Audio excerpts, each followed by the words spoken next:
IMF ने मशरिक़ वस्ती जंग के बायस दुनिया में महंगाई की खौफनाक लहर से खबरदार कर दिया है। MD IMF क्रिस्टलिना जॉर्जीवा ने कहा है कि जंग आलमी तवानाई की सप्लाई में तारीख की बदतरीन रुकावट बन चुकी है।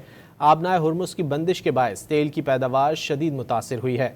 अब तनाज़ा जल्द ख़त्म हो भी जाए तो महंगाई ज़रूर बढ़ेगी और अगर जंग मज़ीद तवील हुई तो उसके मईशत पर असरात कहीं ज़्यादा शदीद होंगे। आइंदा हफ्ते वाशिंगटन में होने वाले IMF और वर्ल्ड बैंक के इजलासों का मरकज़ी एजेंडा भी जंग होगा।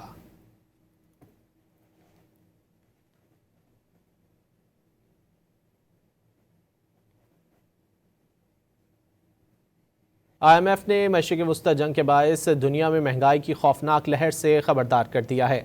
MD IMF क्रिस्टलिना जॉर्जीवा ने कहा है कि जंग आलमी तवानाई की सप्लाई में तारीख की बदतरीन रुकावट बन चुकी है। आबनाए हुर्मुज़ की बंदिश के बायस तेल की पैदावार शदीद मुतासिर हुई है। अब तनाज़ा जल्द ख़त्म हो भी जाए तो महंगाई ज़रूर बढ़ेगी और अगर जंग मज़ीद तवील हुई तो उसके मईशत पर असरात कहीं ज़्यादा शदीद होंगे।